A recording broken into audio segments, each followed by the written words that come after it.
બોલ કૃષ્ણ કનૈયા લાલ કી જય। આપણે 29,170 રૂપિયા ઘોરના થયા છે, એમાં 9,000 આગળના હતા, એટલે ઘોરના કુલ પૈસા 48,170 રૂપિયા થયા છે।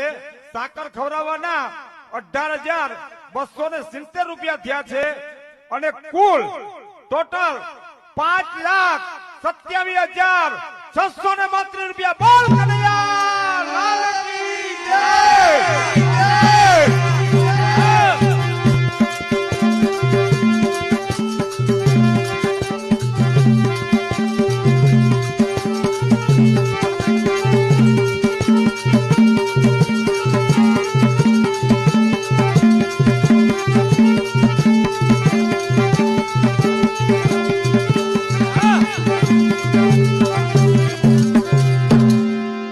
બોલ કનૈયા લાલ